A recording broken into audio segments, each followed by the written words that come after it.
David Taylor, ABC News.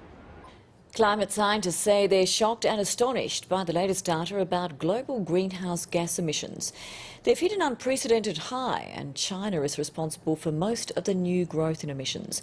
Scientists now warn the future's looking far more dangerous.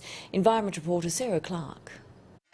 You might expect that the global economic downturn would translate to lower global emissions. Not so. The latest report card shows 36 billion tonnes of carbon dioxide was produced this year. This is about 50% more emissions that we had early in the 90s, at growth rates about 3%.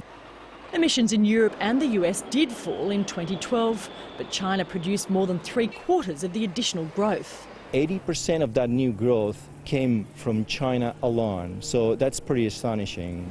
Also worrying are the scientists' forecast for future temperatures. Governments around the world have agreed to keep the planet to a 2-degree rise by the turn of the century.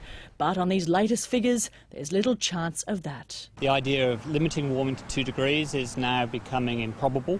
We're looking up above the 3 to 4 degrees. There are still possibilities of warming well in excess of 4 degrees. So on this latest count, what does a 4 to 6 degree temperature increase mean for Australia?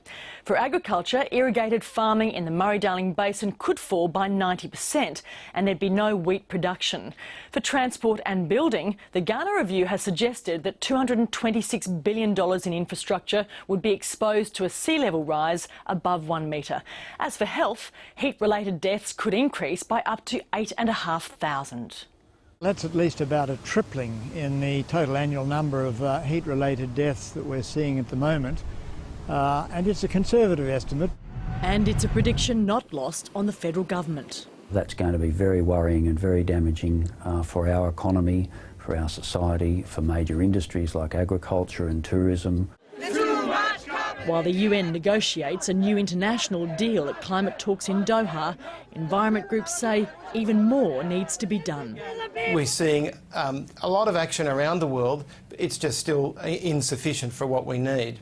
The world has 8 years to curb emissions, otherwise the report warns to prepare for an unrecognisable planet.